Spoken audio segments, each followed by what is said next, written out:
O investimento hoje no futebol é muito alto. Hoje, muitos clubes mantêm ou se mantêm através dos fundos de investimento.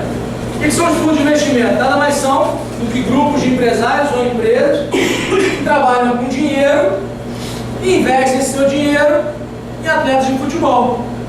Então, já houve casos que a análise de desempenho foi interessante para comprovar que era interessante investir num atleta de futebol, ou seja, compra 20% dos direitos econômicos do Felipe Gabriel, por exemplo. Fala aqui que já saiu, do Andrezinho. Porque daqui a um tempo ele vai render isso, ele vai render aquilo.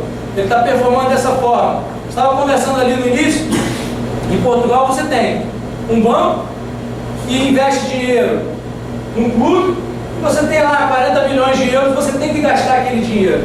Pessoal, que bacana, você tem que gastar um dinheiro. Pô, é um pouco perigoso se você não souber o que está fazendo. Mas só que é o seguinte, você tem que gastar e tem que saber onde você está gastando. Você tem que ter responsabilidade sobre aquilo.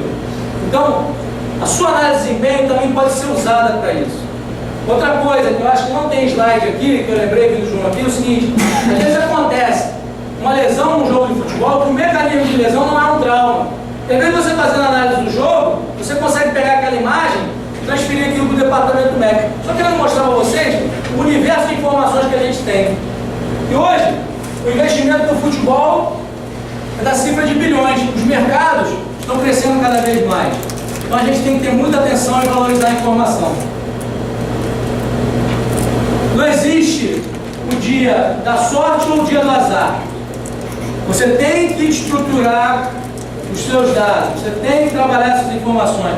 E para isso, pessoal, é interessante você trabalhar com outras pessoas, com outros conhecimentos. O que é isso? Imagina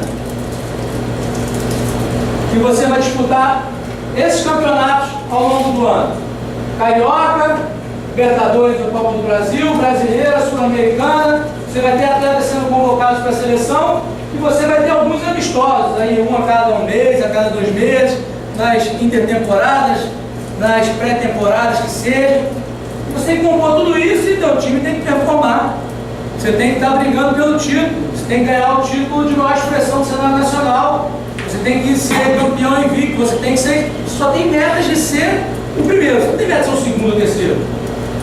Raras vezes você vê um clube projetando: eu quero ficar entre os 3 primeiros, eu quero ficar até o 5º lugar nesse ano, porque eu vou entrar naquela faixa de competição, eu vou ter tanto de renda, vou poder contratar A, B e C.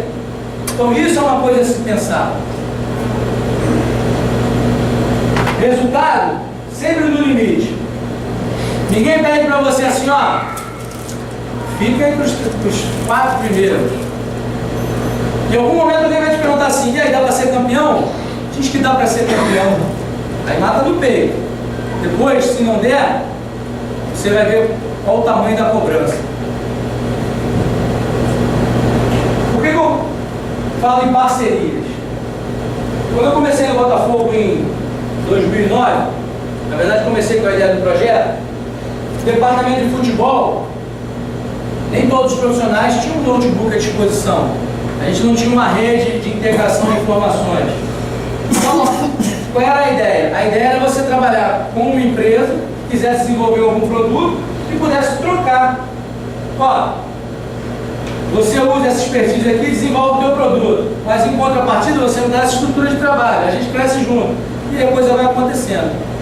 Se você hoje trabalha num ambiente onde você não tem uma verba destinada para o seu departamento, onde você não tem um recurso próprio para investir, procura fazer isso, procura saber no mercado quais são as tecnologias que estão sendo utilizadas e procura ver: olha, se eu conseguir para você um espaço no clube, se eu conseguir um outdoor ali na beira do campo onde a gente treina, se eu conseguir para você, o que você consegue para mim? Você deixa eu usar teu software por 3 meses? Tem que barganhar, não tem jeito. Se você não conseguir fazer isso, às vezes você não vai nem conseguir conhecer aquela informação. Então é uma coisa a se pensar. Aproveita e faz o escambo, a troca, aproveita o teu espaço, aproveita a tua vitrine e pega a expertise dos outros. Porque tudo tem custo. E lembra daquilo que eu falei no início? Cada tubo de ensaio desse aqui é expertise, a expertise nada mais é do que a experiência de cada profissional que trabalha com você. voltar a falar de tecnologia e voltar a falar de análise de desempenho. Fala de jogador que não está mais no Botafogo, tá? Vou falar do Fael. O Botafogo foi fazer um jogo contra o Palmeiras e o Fael tinha uma missão. Ele tinha que marcar o Valdívia, era uma marcação individual. Chegou em determinado momento, o que aconteceu? O Valdívia saiu do jogo. Até aí tudo bem. Os atletas, sendo monitorados via GPS, a gente tinha um deslocamento deles, um acompanhamento entre as faixas de velocidade. Aqui você pode ver que não só o atleta correu quantos metros, mas em que velocidade ele correu, quantos metros ele correu, em que velocidade. E aí analisando, né, os outros analisando o relatório isoladamente, ficou assim, poxa, correu bem menos o Fael nesse jogo. O que será que aconteceu? Falei, aí você se desliga e fala assim, pô, realmente, cara, será que esse cara está sentindo alguma coisa? Será que ele sentiu no jogo e não quis falar? Porque é muito comum. Primeiro você pensa assim, pô, o cara sentiu, não quer me contar para não sair do time. Não foi isso. A gente não se ligou, porque o cara tinha uma missão que era marcar um atleta da outra equipe e aquele atleta foi substituído. Falei, pô, gente, eu estava marcando o cara. Quando ele saiu, eu cumpri outra função. Então, a partir daquele momento, eu não precisei correr mais tanto, porque o outro que entrava, pegava a bola e tocava. Então, eu não corria atrás do cara. Eu não tinha deslocamento para os dois lados do campo. Então, imagina se eu vou pegar e vou fazer uma análise estatística de um volante e comparar ele só de um jogo com o jogo anterior. Se ele teve uma função diferente, se ele enfrentou uma equipe com outro sistema, se ele enfrentou uma condição de ter um atleta que ele estava marcando sendo substituído. Então é nisso que eu queria que vocês pensassem também, que não existe uma metodologia fechada de trabalho. Eu não tenho que pegar tantos vídeos e editar, eu não tenho que pegar tantos números e criar tantos gráficos, eu tenho que pensar o processo. Tem alguma pergunta? Nenhuma pergunta? Só sobre esse processo, você não precisa nem pensar o processo, mas você pode ter uma base para esse processo desenvolver esse processo. Não. Sim, e você tem todos os profissionais, cada um fazendo a sua parte. Você não faz um pouco de tudo, você só faz o teu. E aí o processo é você trocar. É isso que hoje eu vejo como a maior barreira. As pessoas às vezes detêm um conhecimento, ficam um pouco preocupadas de, pô, se eu te contar isso aqui, tu vai usar contra mim. Aí, vai usar, eu vou ter que me esforçar para usar melhor ainda, para superar você. Marcelo, vocês fazem isso também na época, quando vai contratar um jogador, mesmo ele sendo de base? A gente vai falar disso mais adiante. Tá? Eu vou falar disso aí. Legal? Então, vem. Um outro teste que é feito, teste de salto vertical.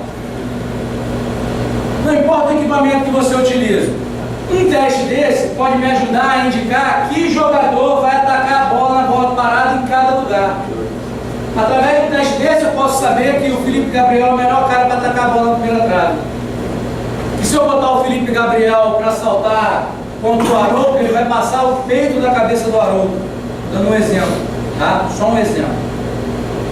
Falando o nome de jogadores que vocês conhecem. Então, isso aqui é uma ferramenta. Trabalha diretamente com a minha área, não. Trabalha com a área de fisiologia e preparação física. Mas se eu tiver um pouco de interesse e houver da outra parte boa vontade de trocar, eu vou entender que eu posso dar uma sugestão e o treinador vai poder tomar uma decisão com mais assertividade. Bom, vou falar para vocês de tecnologia um pouquinho mais agora, mais especificamente, como é que eu comecei a mexer com isso. Eu falei para vocês que eu mandava e-mail e fazia soma no Excel. Como eu vinha da área de preparação física, o que eu imaginava? Bom, se eu ajudar o cara, primeira coisa, se eu ajudar o cara a correr melhor, se movimentar melhor, saltar melhor, ele pode executar melhor o gesto motor dele com a bola. Ele pode ter um desgaste melhor. Eu comecei a pensar nisso. Então, nada mais era que analisar a corrida. Eu comecei a analisar software por software, fui a algumas universidades, questionei alguns desenvolvedores, até que eu cheguei um software chamado Dartfish. Hoje em dia, existem diversas tecnologias.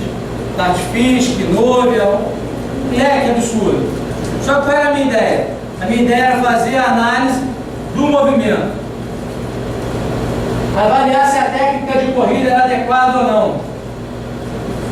E aí, através desse software, o pensamento era avaliar os ângulos, avaliar o arco motor e ver se aquele atleta estava desempenhando da melhor forma possível aquele gesto. Só que eu comecei a entender que aquele software também poderia ser utilizado para fazer um scout. E eu fazia o scout, quando eu clicava no botão, ele já separava o vídeo. Então a gente começou a fazer um scout e separar o vídeo. Eu tinha lá um botão que era clicar aqui, escanteio.